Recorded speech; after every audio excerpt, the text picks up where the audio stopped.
వేదిక పైనున్న పెద్దలందరికీ పేరు పేరున నా హృదయపూర్వక నమస్కారాలు. కొంతమంది గురించి ప్రత్యేకంగా నేను మాట్లాడాల్సిన అవసరం ఉంది. మొదటి వ్యక్తి మన పవర్ మంత్రి గొట్టిపాటి రవి గారు, మనందరి స్వామి ఎవరు డోలా బాల వీరాంజనేయుల స్వామి గారు. బుడ్డోడని ఆయనే సెల్ఫ్గా చెప్పారు. బుడ్డోడైనా ఉగ్ర నరసింహ రూపం ఉంది. నేనేమైనా హామీ మర్చిపోతే నన్ను వదిలిపెట్టుకున్న వెంటాడిన ఉగ్ర నరసింహారెడ్డి గారు, గౌరవ కలెక్టర్ గారు తమిన అన్సారియా గారు, గౌరవ చీఫ్ సెక్రటరీ విజయానంద్ గారు, నాకు కుటుంబ సమానమైన పిఎంఎస్ ప్రసాద్, అందరికీ నా హృదయపూర్వక నమస్కారాలు. ఉమ్మడి ప్రకాశం జిల్లా అంటే నాకు మొదటి గుర్తు వచ్చేది పౌరుషం, ప్రేమ. ఇక్కడ ప్రజలకి పౌరుషం ఎక్కువ, ప్రేమ కూడా ఎక్కువ. ప్రకాశం జిల్లాకు టీడీపీ అన్నా, చంద్రబాబు నాయుడు గారన్నా పెద్ద ఎత్తున ప్రేమ ఉంది. 2019లో ఎదురుగాలి ఉన్నా మీరు 4 శాసనసభ్యుల్ని తెలుగుదేశం పార్టీలో గెలిపించారు. 2024 ఎన్నికల్లో 10 సీట్లు తెలుగుదేశం పార్టీని గెలిపించారు. యువగలం పాదయాత్ర చేసినప్పుడు ఇక్కడ ప్రజల కష్టాలు నేరుగా నేను చూశాను. ప్రకాశం జిల్లాలో యువగలం ఒక ప్రభంజనంగా నడిచింది. వాస్తవంగా ఆంధ్ర రాష్ట్ర చరిత్రలో మార్పు మొదలైందంటే అది 2022లో ప్రకాశం జిల్లాలో జరిగిన తెలుగుదేశం పార్టీ మహానాడని సభాముగా తెలుపుతున్నా. ప్రభుత్వం పనిచేసింది. అనంతపురానికి ఆటోమోటివ్ కంపెనీలు తీసుకొచ్చాం. చిత్తూరు కడప జిల్లాకి ఎలక్ట్రానిక్స్ కంపెనీలు తీసుకొచ్చాం. కర్నూలు జిల్లాకి విద్యుత్ సోలార్ కంపెనీలని తీసుకొచ్చాం. ఇంకో పక్కన ప్రకాశం జిల్లాకి అతి పెద్ద పేపర్ మిల్ తీసుకొస్తే గత ప్రభుత్వం ఆ కంపెనీని తరిమేసింది. ఆక్వా రంగాన్ని ప్రోత్సహించాం. ఇంకా ఉత్తరాంధ్రని విశాఖపట్నాన్ని ఏకంగా ఐటీ ఫార్మా హబ్గా కూడా మనం తయారు చేసుకున్నాం. ఇంకా 2019 నుంచి 24 వరకు ఏం జరిగిందో నాకన్నా మీకే బాగా తెలుసు. ఆంధ్ర రాష్ట్రంలో ఒక విధ్వంస పాలన నడిచింది. కొత్త కంపెనీలు తీసుకురాకపోగా ఉన్న కంపెనీల్ని పక్క రాష్ట్రానికి తరిమేసే పరిస్థితి. ఒక లూలు, అమర్ రాజా, హెచ్ఎస్బిసి లాంటి సంస్థల దగ్గర నుంచి చివరి జాకీ కంపెనీ దగ్గర నుంచి కూడా వాటాలు ఇవ్వలేదని వాళ్ళని తరిమేసే పరిస్థితి మనందరం చూసాం. నేను ఆ రోజు ముఖ్యమంత్రిగా ఉన్న పులివెందల ఎమ్మెల్యేకి ఛాలెంజ్ చేశా. మీరు తీసుకొచ్చిన ఒక్క కంపెనీ పేరు చెప్పమని. ఇప్పటికి కూడా అక్కడి నుంచి సౌండ్ రాలా.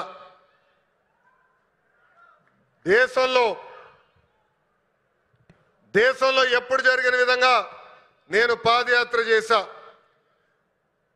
ఒక మాటలో చెప్పాలంటే యువగలం పాదయాత్ర నాలో మార్పు తీసుకొచ్చింది. గంగాధర్ నెల్లూరు నియోజకవర్గం చిత్తూరు జిల్లాలో ఉంటుంది. ఆ నియోజకవర్గంలో పాదయాత్ర చేస్తున్నప్పుడు ఒకరోజు రాత్రి చివరి గ్రామం అక్కడ నేను నడుస్తున్నప్పుడు ఒక తల్లిని చూసా. రోడ్డు మీద కూర్చుని బోండాలు వేస్తుంది. ఆమెను అడిగా, అమ్మా ఆకలేస్తుంది, నీ పక్కన కూర్చోవచ్చా, నాకు బోండాలు వేస్తాను అడిగా. స్టూల్ లాగేసి కూర్చో బాబాని చెప్పింది. ఆమె మాట్లాడుతూ ఆమెను అడిగా, ప్రభుత్వం నుంచి మీరేం ఆశిస్తున్నారు? ఆమె అప్పుడు చెప్పింది, మద్యంకి మా భర్త బానిసుడయి చనిపోయాడు. 30 సంవత్సరాలుగా నేను ఇక్కడ కూర్చుని బోండాలు వేస్తున్నాను. రూపాయి జమ చేర్చి మా 2 బిడ్డలు చదివించాను. ఆ 2 బిడ్డలకి ఉద్యోగాలు కల్పించు బాబు అని ఆనాడు ఆమె కోరింది. ఇప్పుడు కూడా బాగా గుర్తు ఆ కోరిక. ఆ సంఘటన తర్వాత మరుసటి రోజు గౌరవ ముఖ్యమంత్రి చంద్రబాబు నాయుడు గారికి నేను ఫోన్ చేసి ఎట్టి పరిస్థితుల్లో మేనిఫెస్టోలో మనం ఒక మొదటి హామీ పెట్టాలి. అది 5 సంవత్సరాల్లో 20 లక్షల ఉద్యోగ కల్పనే మన లక్ష్యంగా పెట్టాలని కోరటం జరిగింది. దేశంలో ఏ పార్టీ చేయని సాహసం ఎన్డీఏ ప్రభుత్వం చేసింది. ఆ హామీ ఇచ్చే ముందర నేను అనేక మందితో మాట్లాడా. వాళ్ళందరూ అన్నారు, ఈ హామీ మీరు సాధించగలుగుతారా, చేయగలుగుతారా అని అడిగారు.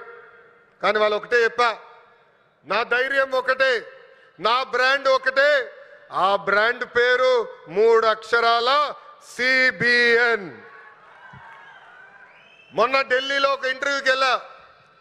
అక్కడున్న విలేకరు నన్ను అడిగాడు, తెలంగాణకి హైదరాబాద్ ఉంది, తమిళనాడుకి చెన్నై ఉంది, కర్ణాటకకి బెంగళూరు ఉంది, ఆంధ్ర రాష్ట్రానికి ఏముందని అడిగారు. అతన్ని ఒకటే చెప్పా, మాకు చంద్రబాబు నాయుడు గారు అని ఒక బ్రాండ్ ఉన్నాడు, అందుకే మా రాష్ట్రం రూపురేఖలు మేము మార్చబోతున్నామని. 2024 ఎన్నికల్లో సైకో పాలకుకు బాయ్ బాయ్ చెప్పి సైకిల్, గ్లాస్, కమలం పాలన మనందరం కలిసికట్టుగా తీసుకొచ్చాం. గెలిచిన మొదటి రోజు నుంచి ఉద్యోగాల వేట మొదలు పెట్టాం. ఇప్పటి వరకు 8 లక్షల కోట్ల పెట్టుబడులకు, తద్వారా 5 లక్షల మంది నిరుద్యోగ యువకులకు ఉద్యోగాలు కల్పించడానికి ఒప్పందాలు కుదుర్చుకున్నాం, పనులు ప్రారంభించాం. దాంట్లో భాగంగా ఈ రిలయన్స్ ఎనర్జీ ప్రాజెక్ట్ కానివ్వండి, NTPC కానివ్వండి, భారతదేశంలోనే అతి పెద్ద ఆర్సిలర్ మిత్తల్ స్టీల్ ప్లాంట్ కానివ్వండి, BPCL, Tata power, TCS, LG electronics లాంటి అనేక కంపెనీలు మన రాష్ట్రానికి రాబోతున్నాయి. కుటుంబంలో ఒక్కరికి ఉద్యోగాలు కల్పిస్తే ఆ కుటుంబం పరిస్థితి మారుతుందని బలంగా నమ్ముతుంది ఎన్డీఏ ప్రభుత్వం.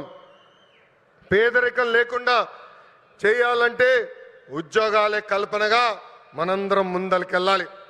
నా సింగిల్ టార్గెట్ ఒకటే, 5 సంవత్సరాల్లో 20 లక్షల ఉద్యోగాలు మన ఆంధ్రులు కల్పిస్తామే. దానికోసం ఎక్కడికైనా వెళ్తాను, ఎవరినైనా కలుస్తానని ఈ సభాముఖంగా ఆంధ్ర రాష్ట్ర నిరుద్యోగ యువకులకి నేను హామీ ఇస్తున్నా.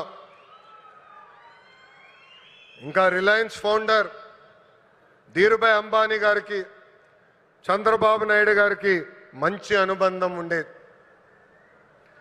ఆనాడు చంద్రబాబు నాయుడు గారు దావోస్కి వెళ్లే ముందల ముంబైకి వెళ్తే అది తెలుసుకున్న ధీరుభాయ్ అంబానీ గారు చంద్రబాబు నాయుడు గారిని స్వయంగా ఆయన ఇంటికి రమ్మని కోరారు.